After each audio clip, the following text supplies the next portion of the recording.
Quand les souffles de ses ancêtres veulent souffler la bougie, grâce à laquelle peut-être subsistent les caractères du grimoire, il dit « Pas encore !» Lui-même, à la fin, quand les bruits auront disparu, tirera une preuve de quelque chose de grand.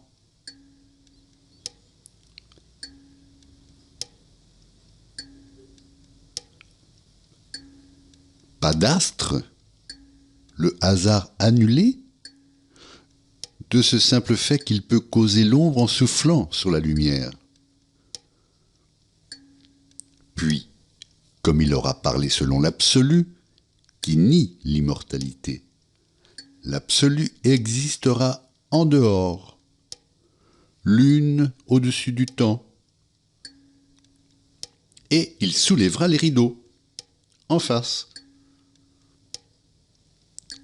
Igitur, tout enfant lit son devoir à ses ancêtres. 4 morceaux. 1. Le minuit. 2. L'escalier. 3. Le coup de dé. 4. Le sommeil sur les cendres après la bougie soufflée.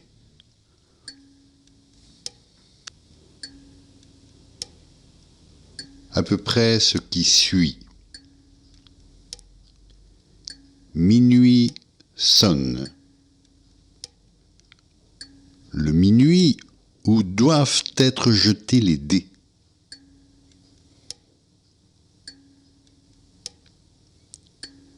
Igitur descend les escaliers de l'esprit humain, va au fond des choses, en absolu qu'il est.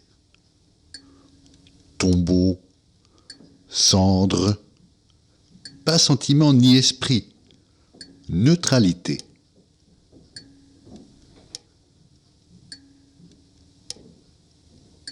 Il récite la prédiction et fait le geste.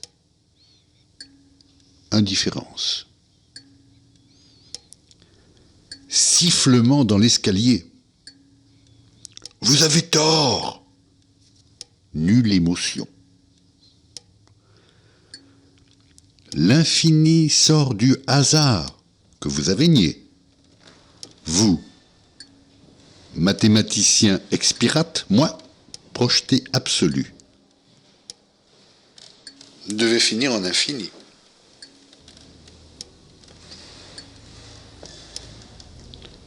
Simplement, parole et geste. Quant à ce que je vous dis, pour expliquer ma vie, rien ne restera de vous. L'infini, enfin, échappe à la famille, qui en a souffert. Vieil espace. Pas de hasard. Elle a eu raison de le nier. Sa vie.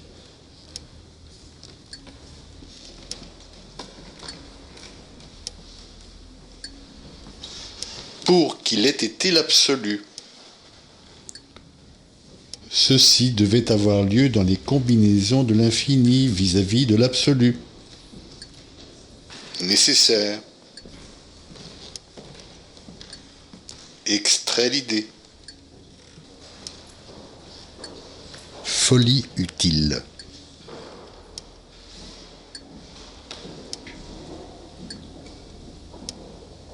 Un des actes de l'univers vient d'être commis là. Plus rien, restait le souffle.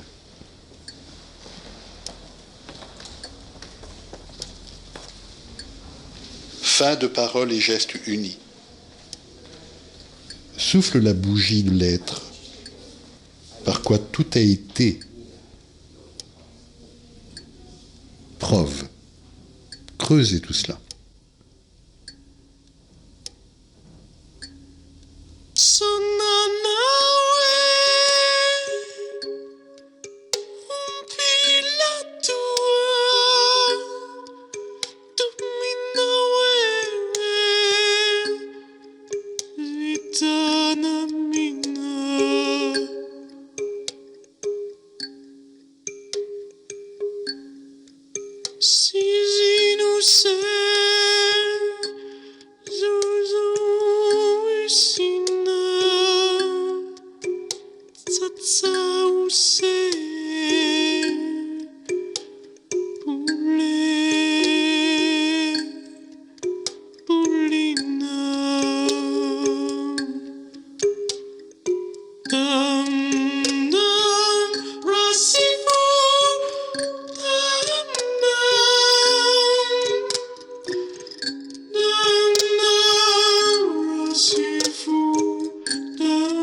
Certainement subsiste une présence de minuit.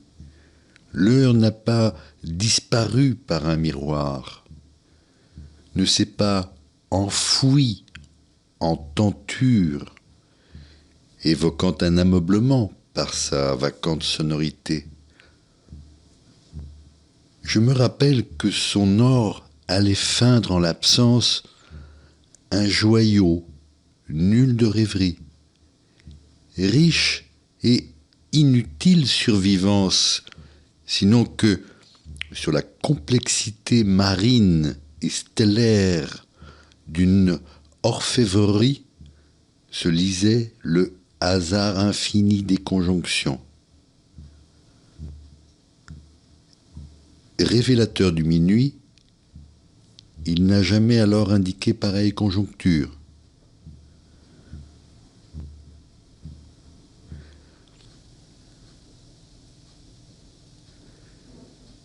Elle se présente également dans l'une et dans l'autre face des parois luisantes et séculaires, ne gardant d'elle que d'une main la clarté opaline de sa science et de l'autre son volume. Le volume de ses nuits, maintenant fermées, du passé et de l'avenir que, parvenu au pinacle de moi, l'ombre pure domine parfaitement et finit, hors d'eux, tandis que devant et derrière se prolonge le mensonge exploré de l'infini, ténèbres de toutes mes apparitions réunies, à présent que le temps a cessé et ne les divise plus, retombées en un lourd somme massif, lors du bruit d'abord entendu, dans le vide duquel j'entends les pulsations de mon propre cœur. Je n'aime pas ce bruit. Cette perfection de ma certitude me gêne. Tout est trop clair. La clarté montre le désir d'une évasion. Tout est trop luisant. J'aimerais rentrer en mon ombre incréé et antérieur et dépouiller par la pensée le travestissement que m'a imposé la nécessité d'habiter le cœur de ces traces que j'entends battre ici. Seul reste d'ambiguïté. À vrai dire, dans cette inquiétante et belle symétrie de la construction de mon rêve, laquelle des deux ouvertures prendre, puisqu'il n'y a plus de futur représenté par l'une d'elles?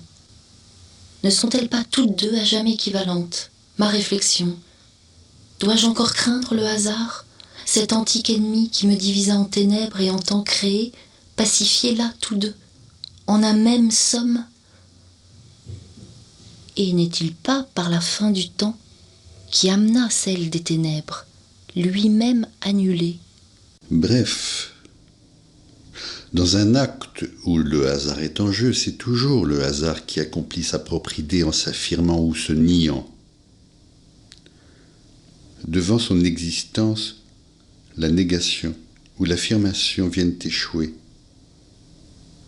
Il contient l'absurde, l'implique, mais à l'état latent et l'empêche d'exister, ce qui permet à l'infini d'être. Le cornet est la corne de licorne, d'unicorne.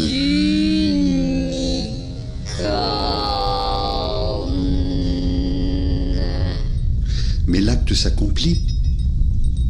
Alors son moi se manifeste par ceci qu'il reprend la folie. Admet l'acte et volontairement reprend l'idée en tant qu'idée.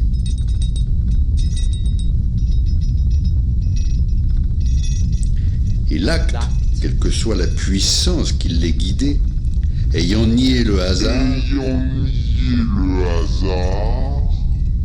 il en conclut que l'idée a été nécessaire. D'unicorne.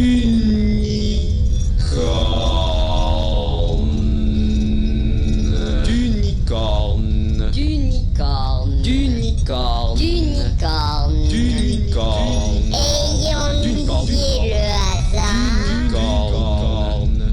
Contient. Alors, il conçoit qu'il y a certes folie à l'admettre absolument. Mais en même temps, il peut dire que Urde. Reprend. Alors. Par le fait de cette folie, Compli. Contient. le hasard étant nié, Admel. Corne. Se manifeste. Alors. cette folie était nécessaire. Urde. Admel. À quoi? À quoi? Nul ne le sait. À quoi? Il est isolé de l'humanité. Reprend. Corne. Tout ce qu'il en est, c'est que sa race a été pure, qu'elle a enlevé à l'absolu sa pureté, pour l'être, et n'en laissé qu'une idée elle-même aboutissant à la nécessité. Et que, quant à l'acte, il est parfaitement absurde, sauf que mouvement personnel, rendu à l'infini, mais que l'infini est enfin fixé.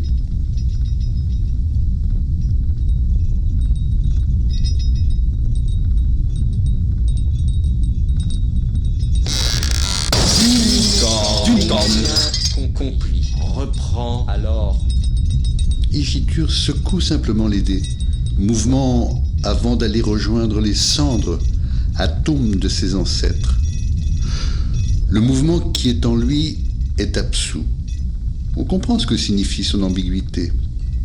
Il ferme le livre, souffle la bougie, de son souffle qui contenait le hasard, et croisant les bras se couche sur les cendres de ses ancêtres. Croisant les bras, l'absolu a disparu, en pureté de sa race. Car il le faut bien puisque le bruit cesse. Race immémoriale dont le temps qui pesait est tombé, excessif. Dans le passé.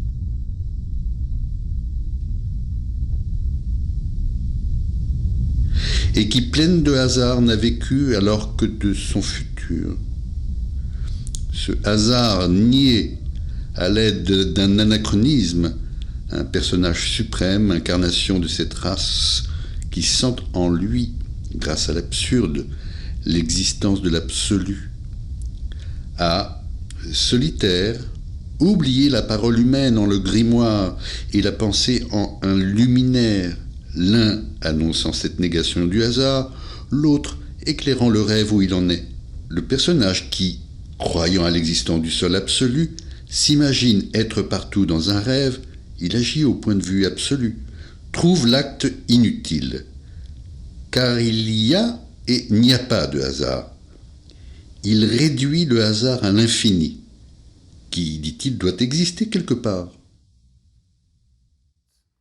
Igitur de Stéphane Mallarmé, une production de La Rumeur Universelle avec les voix de Serge Chambon, Cécile Côté, Bruno Netter, sur une musique de Stéphane Scott.